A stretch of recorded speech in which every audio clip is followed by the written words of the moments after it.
justru di dalam kegelapan, justru di dalam masalah yang besar, itu ada kabar baik.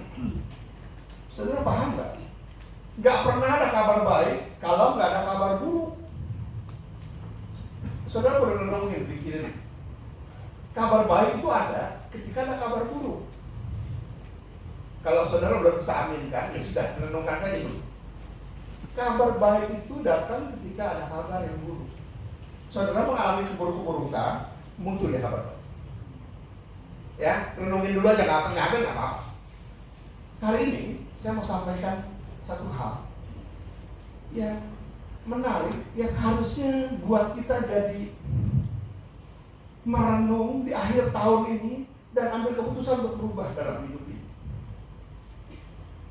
Ya, oke, kita buka Kejadian pasal 38.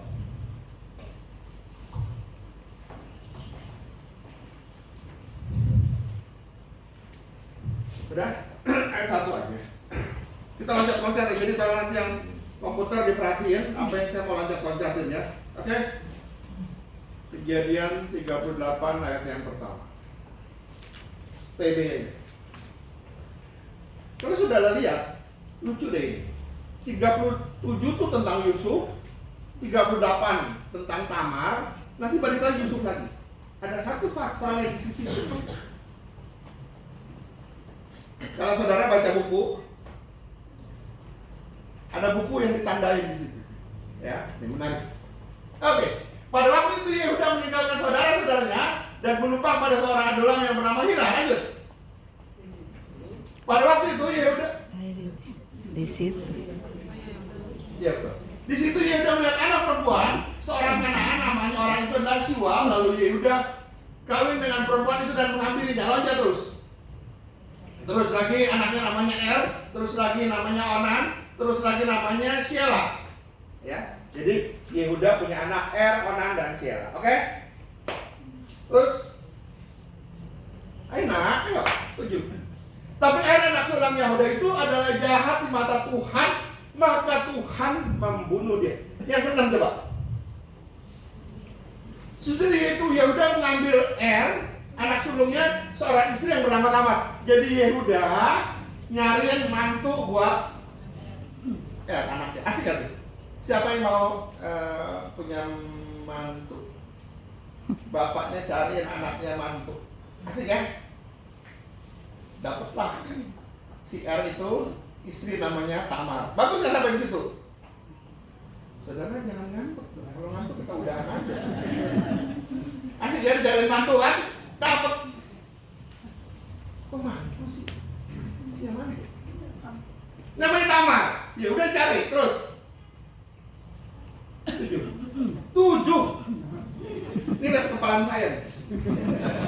Serem banget ya. Tetapi anak sulung Yehuda itu adalah jahat di mata Tuhan, maka Tuhan membunuh dia. Jadi ternyata Er itu jahat di mata Tuhan, maka Tuhan membunuh Er.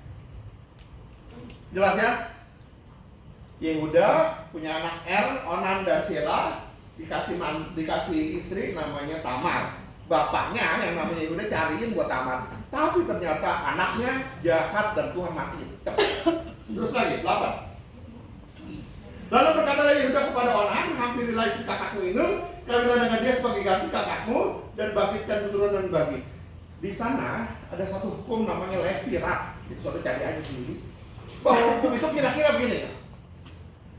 Kalau ada perempuan, ada janda, lantas bapaknya tuh perlu melindungi supaya dia nasibnya nggak disia-siain, supaya nggak ditelantarkan. Kira-kira begitulah ya. Jadi harus terpelihara janda-janda ini. Saudara perlu paham, Alkitab itu berkiblat kepada orang yang lemah. Alkitab itu Tuhan itu sangat peduli dengan orang-orang yang lemah. Janda, fakir miskin, yatim piatu, suku-suku minoritas, itu Alkitab sangat peduli sekali. Ya. Dan Levirat ini mewajibkan bapaknya si Yehuda itu menyerahkan Onan buat menggantikan Er yang jahat. Tetapi ayat ke-10, loncat 10. Tetapi yang dilakukan itu jahat di mata Tuhan, maka Tuhan membunuh dia juga. Onan juga jahat. Coba bayangin. Yehuda punya anak 3, Onan dan Shelah. Dua-duanya jahat. Saudara bisa bayangin nggak? Itu bapak macam apa nih? Gampang kan kita lihat. Loh, dua-duanya jahat. Bapaknya bikin apa? Saya mau kasih tahu ya. Saya ngomong gini ketika saya siapin ini, saya mikir, saya jahat nggak ya? Saya ngurus anak saya dengan baik nggak ya? Kan jadi bapak-bapak, mana yang punya? Ada yang bapak-bapak sini? Nggak ada bapak-bapak semua. Harusnya jadi perenungan akhir tahun. Apakah saya bapak yang benar sehingga saya mendidik anak saya benar nggak? Atau anak saya jahat? Kenapa saya biarin aja? Di Alkitab banyak contoh bapak yang nggak benar, betul nggak? Daud bapak yang benar?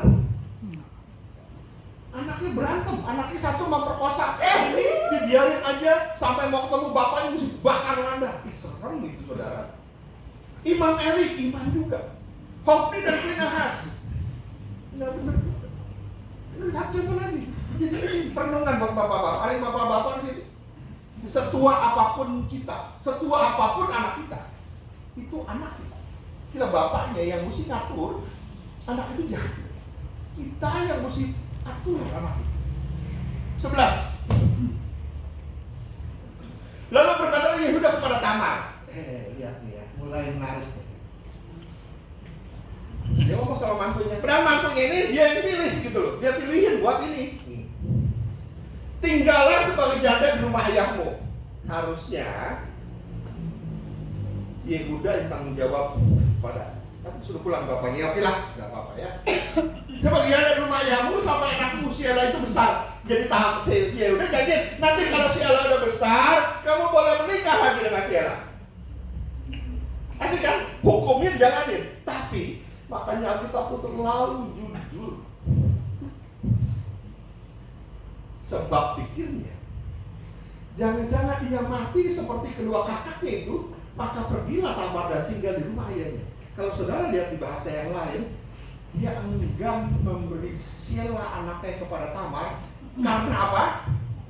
Karena Tamar bawa sial buat keluarga. Ini mantu bawa sial buat keluarga. Amin. Ada yang punya mantu? Mantunya bawa sial buat keluarga. Sampai 2 anak gua mati, gua mesti kasih 1 lagi. Kita kan gampang ngecap orang lain. Mantu gua bawa sial. Jadi lebih baik pulangin ke bapaknya. Ya nanti kalau ya gimana lah, pokoknya ya pulang. Anak gue ini jangan dikasih. Kita tuh gampang ngecap orang. Amin.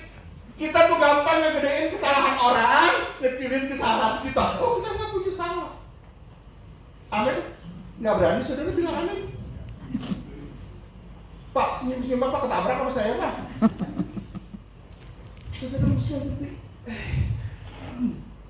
Ini nggak ada salahnya. Yang salah mertua gua, yang salah ipar gua, yang salah nantulang, yang salah apa tuh kalau orang kemarin yang agak lain itu istilahnya dia tuh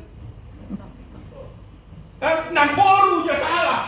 Semuanya yang salah semuanya, bukan kita yang salah orang lain. Mantu mertua kucok pula salah. Sorry, ngertinya bahasa begitu. Kita tuh nggak salah, yang salah orang lain. Dia tuh bawa sial kepada keluarga ini. Pernah ada yang ngomong kayak gitu? Sering. Jangan ngaku malu, saudara. Ya kan? Atau ada yang tahu orang kayak begitu modelnya? Kita diam juga. Dan kenyataan kita nuduh orang ini. Hai. Saudara, kalau saudara modelnya kayak gitu hari ini, ambil kesempatan kayak gitu, berubah yuk. Yuk kita berubah.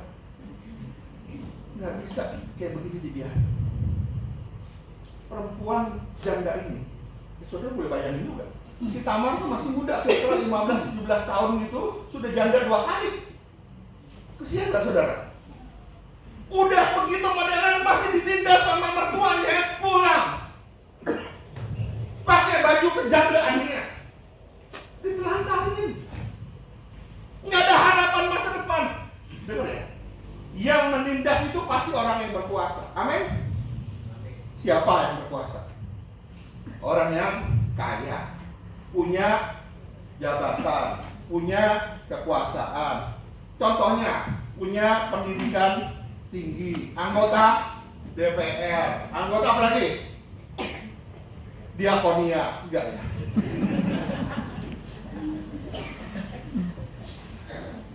Saya harap sih nabrak gitu. Kalau ini seperti ini.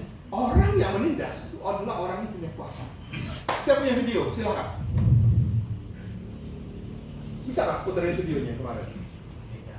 Bisa, bener. Udah bisa putar video deh, Soal. Pakai gambar maunya.